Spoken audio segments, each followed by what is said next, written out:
The morning sun barely touched the horizon when Lieutenant Maya Reeves stepped through the gates of Naval Base Coronado. Her boots made soft sounds against the pavement as she walked toward the administrative building, her duffel bag slung over one shoulder. She looked young, almost too young to be wearing the uniform, with her hair pulled back in a neat bun, and her frame slight compared to the other personnel moving around the base. She knew what they saw when they looked at her. A fresh-faced officer, probably just out of training, probably assigned to some desk job. She was used to it by now. Before we dive in, tell us, where in the world are you watching from? If you enjoy stories like this, make sure to hit that subscribe button, because tomorrow's episode is truly mind-blowing. Let's get started. The truth was buried deep in her service record, hidden behind layers of classified operations and redacted mission reports. Maya had spent the last 6 years doing things most people only saw in movies. She had served with a SEAL team in some of the most dangerous places on Earth, had earned medals she could never talk about, and had seen combat that would give most people nightmares for the rest of their lives. But now she was here, transferred to a training position after a mission had gone wrong and left her with injuries that took 8 months to heal. The physical wounds had closed, but she still woke up sometimes in the middle of the night, her heart racing, her hands reaching for weapons that were not there. She checked in at the front desk, received her room assignment, and made her way across the base. The morning was quiet, most personnel still at breakfast or preparing for the day ahead. She found her building easily enough, a 3-story structure that housed junior officers and instructors. Her room was on the 2nd floor, at the end of a long hallway that smelled of cleaning products and old paint. Maya had just set her bag down on the narrow bed when she heard voices outside her door. They were loud, confident, the kind of voices that belonged to people who felt they owned whatever space they occupied. She ignored them and started unpacking, carefully arranging her few belongings in the small closet. She had learned long ago to travel light, to keep only what she needed and nothing more. The door suddenly swung open without a knock. 3 men stood in the doorway, all wearing flight suits with the insignia of helicopter pilots. The one in front was tall and broad-shouldered, with sandy blonde hair and a smile that did not quite reach his eyes. The other 2 flanked him like shadows, both grinning in a way that made Maya's jaw tighten. Well, the blonde one said, looking her up and down slowly. Looks like we got ourselves a new neighbor. What's your name, sweetheart? Maya turned to face them fully, her expression neutral. Lieutenant Reeves. Lieutenant? The man repeated, dragging out the word mockingly.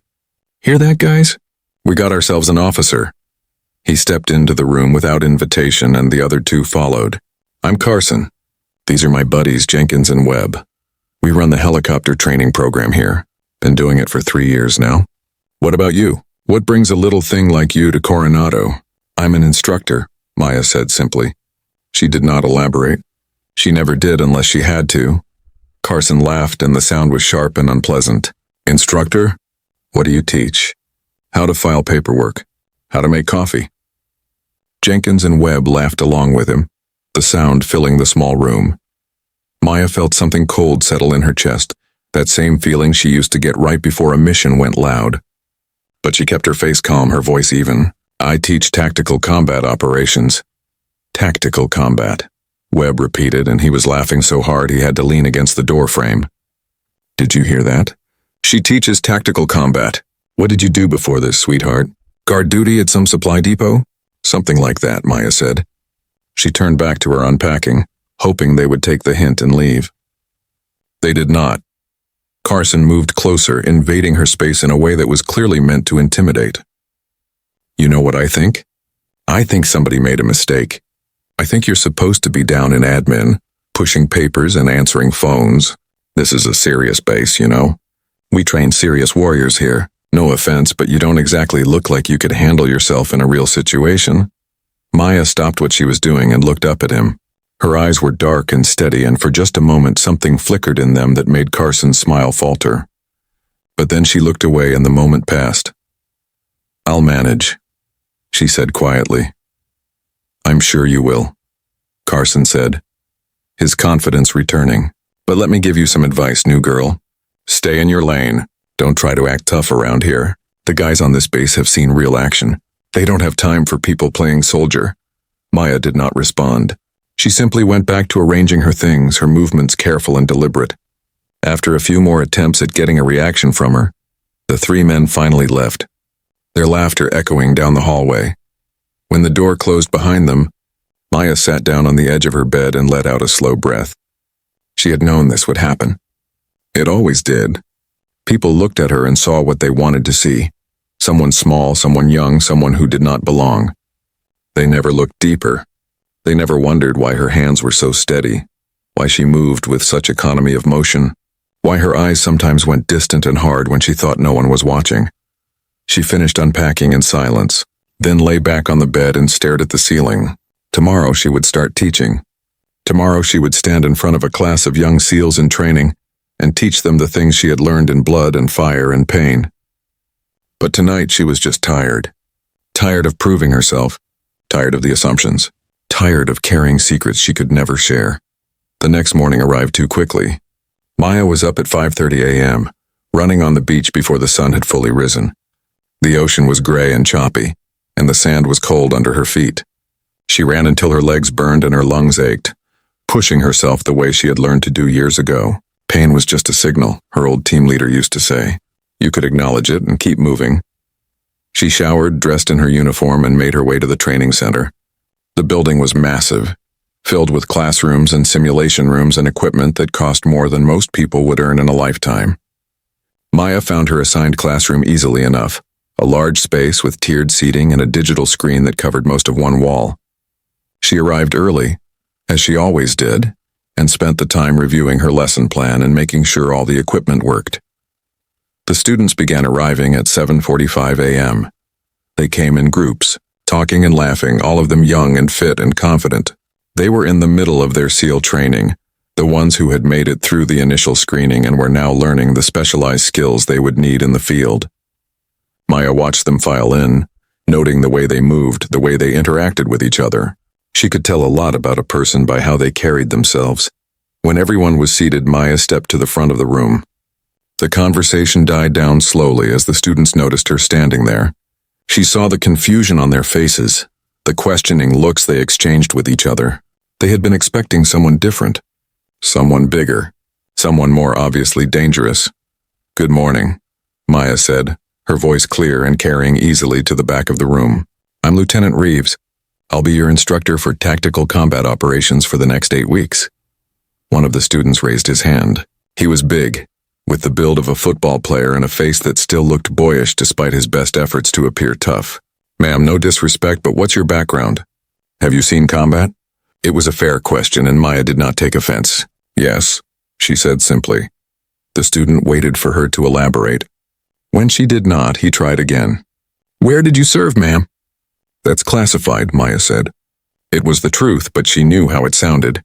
She saw the skepticism ripple through the room, saw the students exchanging glances that said they thought she was bluffing or exaggerating. She had seen it all before. "Let's get started," she said, and she launched into the lesson. She taught them about room clearing, about moving through hostile territory, about the split-second decisions that meant the difference between life and death. She spoke with quiet authority, using examples that were detailed enough to be useful but vague enough to stay within the bounds of what she was allowed to share. The students listened, some more attentively than others, but she could feel their doubt. They did not believe she knew what she was talking about. They thought she was just repeating things she had learned from a book. The morning session ended at 11:30 a.m., and the students filed out, still talking among themselves. Maya heard fragments of their conversation as they left.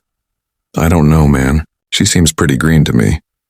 Yeah, I was expecting someone with more experience. Maybe she's just here to teach the theory stuff."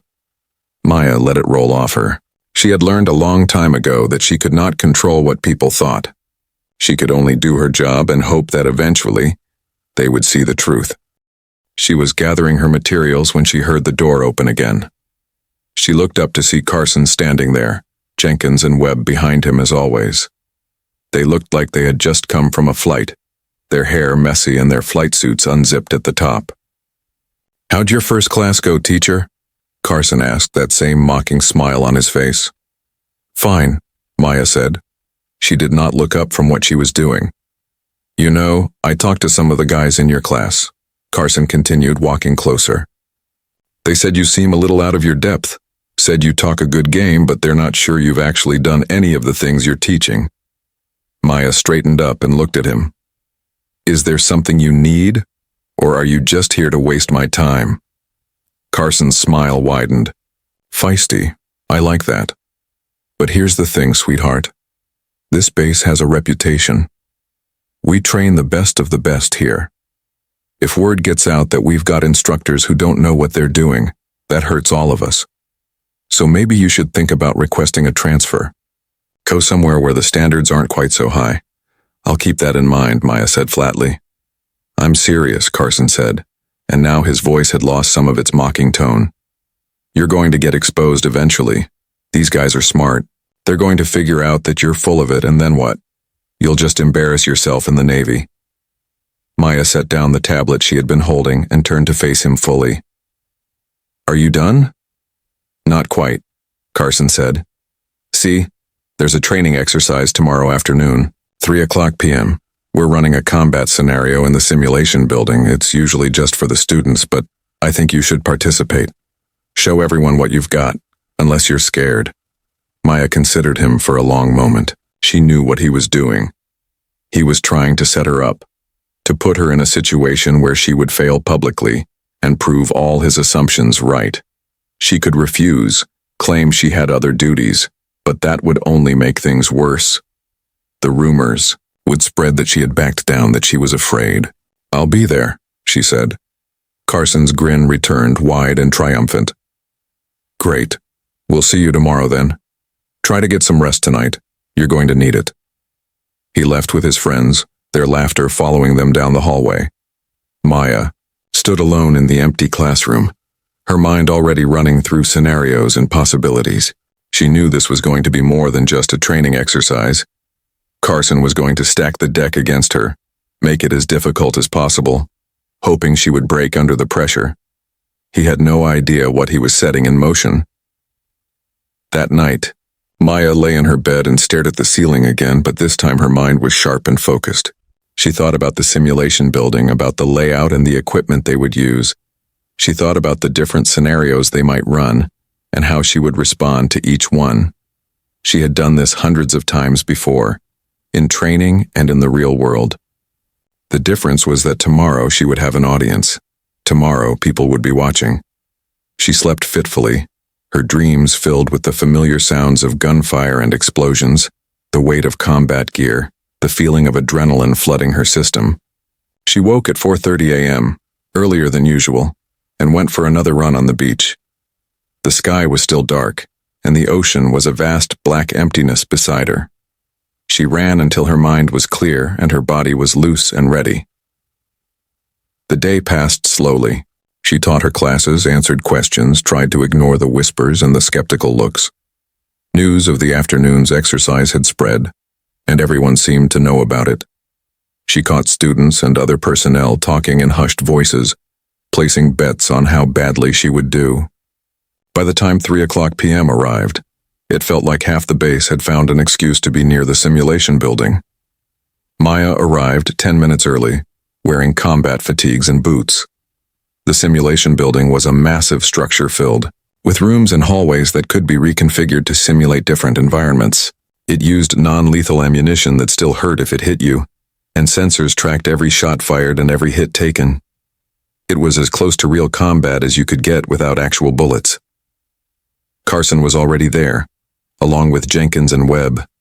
So were about 30 other people, students, instructors, and personnel who had come to watch. Maya felt their eyes on her as she signed in and received her gear. The weapon was an M4 carbine, modified to fire simulation rounds. She checked it, with practiced ease, her hands moving through the motions automatically. Chamber check, magazine check, sight alignment. "Everybody listen up," Carson called out, his voice echoing in the large space. "Here's how this is going to work. Lieutenant Reeves is going to run a scenario. She'll be going up against 6 hostiles in a building environment. Her objective is to neutralize all targets and reach the extraction point. She'll be alone, no backup, and she'll have 15 minutes to complete the mission. If she gets hit 3 times, she's out. If she runs out of time, she's out. Any questions?" Maya had several questions, but she did not voice them. 6 against 1 was a significant disadvantage, especially in an environment where the enemy knew the terrain and could set up ambushes. Carson was clearly trying to make this impossible. She looked at the people who would be playing the hostiles. All of them were men, all of them bigger than her, all of them grinning like they had already won. "Ready when you are," Carson said, gesturing toward the entrance to the simulation area. Maya took a breath and stepped inside. The door closed behind her with a heavy thunk, and suddenly she was alone in a dimly lit hallway. The simulation began immediately. Her tactical display flickered to life, showing a basic layout of the building and the location of the extraction point 3 floors up. She moved forward slowly, her weapon up and ready, her eyes scanning for threats. The hallway was lined with doors, any one of which could conceal an enemy. She listened carefully, trying to pick up any sound that would give away a position. Nothing. Just the hum of the ventilation system and her own breathing. The first hostile came from a doorway on her left. He moved fast, trying to catch her off guard, his weapon swinging toward her. Maya reacted on pure instinct, dropping low and pivoting.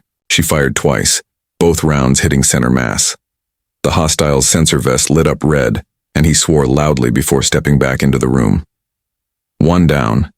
She kept moving, clearing corners and doorways with smooth efficiency.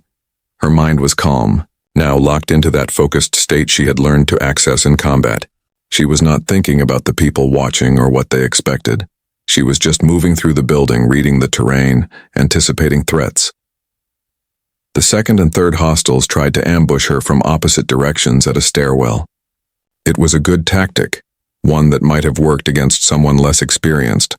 But Maya heard them before she saw them, caught the scuff of a boot on concrete and the sound of fabric rustling. She threw herself forward into a roll, came up firing. 2 more hostiles down. The fourth was smarter. He stayed hidden, taking pot shots from behind cover on the second floor. Maya felt a round impact her shoulder, her first hit. It stung, but she pushed the pain aside and focused on locating the shooter. She spotted the muzzle flash from behind a concrete pillar and adjusted her approach, using the walls and doorways for cover. She came at him from an angle he was not expecting and put 3 rounds into his position before he could react. 4 down. The 5th and 6th hostiles were waiting for her on the 3rd floor, set up in a defensive position near the extraction point. They had good cover and good sight lines, and they had clearly been told to hold that position no matter what. Maya studied the situation from the stairwell, her mind running through options. A direct assault would get her killed. She needed to think differently. She backtracked, found a side corridor, and located a maintenance shaft that led up to the ceiling. It was narrow and dark, but she squeezed through, emerging in a room adjacent to where the hostiles were waiting. She could hear them talking, their voices low and confident. They thought they had her pinned down. Maya moved carefully, positioning herself where she had a clear line of sight through a doorway. She waited until one of the hostiles shifted position, exposing himself for just a moment. She fired and he went down. The last hostile realized too late where the shot had come from. He swung his weapon toward her, but she was already moving, already firing. Her rounds found their mark and his vest lit up red. 6 hostiles down. Maya moved to the extraction point and signaled completion. Her display showed her time, 11 minutes and 37 seconds. 2 hits taken, mission successful. She made her way back to the entrance, her heart still racing but her breathing controlled. When she stepped out of the simulation area, she was met with complete silence. The crowd that had gathered to watch her fail was staring at her with expressions ranging from shock to disbelief. Carson stood near the control panel, his face pale, his earlier confidence completely gone. Maya removed her gear and set it down carefully. She did not say anything. She did not need to. One of the students finally broke the silence. "Ma'am, where did you learn to do that?" Maya looked at him, and for just a moment she considered telling them everything. About the missions in Afghanistan and Iraq and Syria. About the nights spent behind enemy lines, about the firefights and the close calls and the friends she had lost. About the 8 months of recovery after her last mission went wrong and a building collapsed on her team. But she knew she could not. Most of it was classified, and the parts that were not still felt too raw to share. "Experience," she said simply.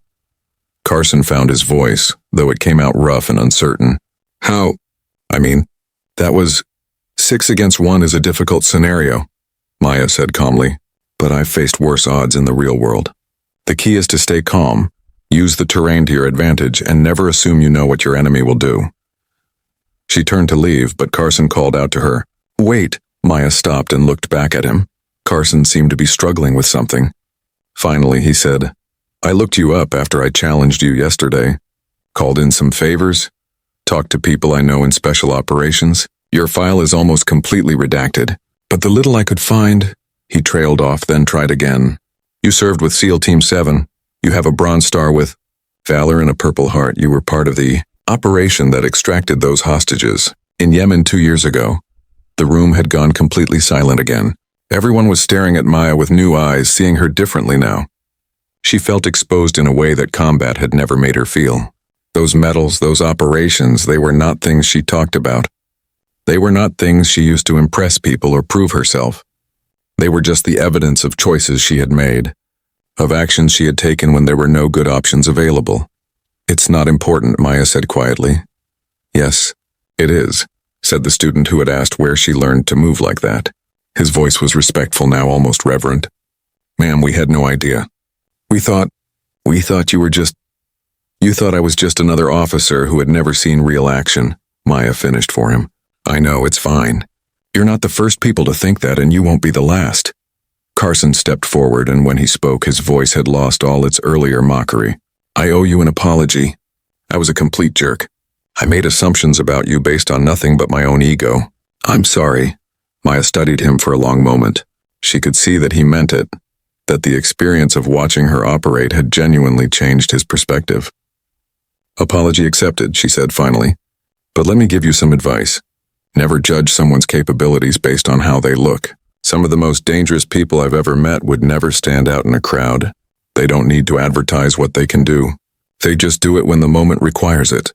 She left the simulation building and walked back across the base toward her quarters. The sun was setting, painting the sky in shades of orange and pink. Behind her, she could hear people talking, their voices excited and animated. Word would spread quickly now. By tomorrow morning, everyone on the base would know what had happened. The assumptions and the doubt would be replaced with respect, possibly even awe. Maya was not sure how she felt about that. Part of her was relieved that she would not have to keep proving herself every single day. But another part of her, the part that had learned to value privacy and anonymity during her years in special operations, was uncomfortable with the attention. She had never wanted to be famous or celebrated.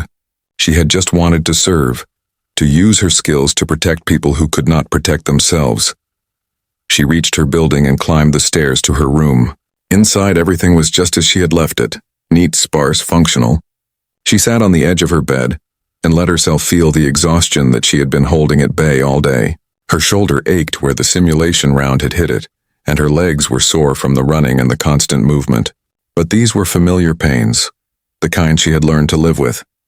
There was a knock at her door. Maya opened it to find the student who had asked about her experience, the one with the boyish face. He looked nervous, his hands shoved in his pockets. Ma'am, I just wanted to say, that was incredible. The way you moved, the way you thought through the problems. I've never seen anything like it. You will, Maya said. If you keep training, if you stay focused, you'll develop those same skills. Maybe even exceed them. I hope so, the student said. He hesitated, then asked, Ma'am, when you were out there doing the real missions, were you scared? It was a good question, an honest one. Maya respected him for asking it. Yes, she said. Every time. Fear is natural. It's your body's way of preparing you for danger. The key is not to let it control you. You acknowledge it, and then you move forward anyway. The student nodded slowly, processing this. Thank you, ma'am. I'll remember that. After he left, Maya closed the door and returned to her bed. She thought about all the missions she had run, all the moments when fear had threatened to overwhelm her and she had pushed through anyway. She thought about her team, the men and women she had served with. Some of them were still out there, still operating in the shadows. Others had moved on to different assignments. And some were gone forever, their names carved into memorials that most people would never see. She had survived when others had not. She carried that weight with her every day, the knowledge that she had been lucky or skilled or blessed enough to make it home when her friends had not. It was why she had accepted this teaching position, even though part of her missed the action and the adrenaline. If she could pass on what she had learned, if she could help these young warriors survive their own missions, then maybe it meant something. Maybe it gave purpose to all the pain and the loss. The next few weeks passed more smoothly. The students in her classes paid attention now, asked thoughtful questions, took her lessons seriously. Carson and his friends kept their distance at first, but eventually, Carson approached her one morning at the dining facility. "Mind if I sit?" he asked. Maya gestured to the empty chair across from her. Carson sat down, looking uncomfortable.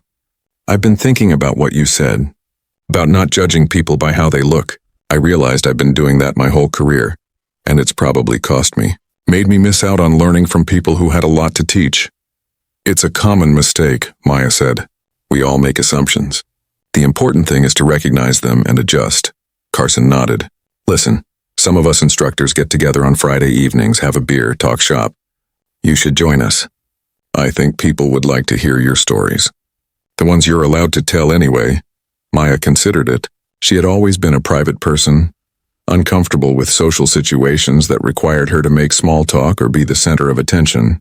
But she also recognized that building relationships with her fellow instructors would make her job easier.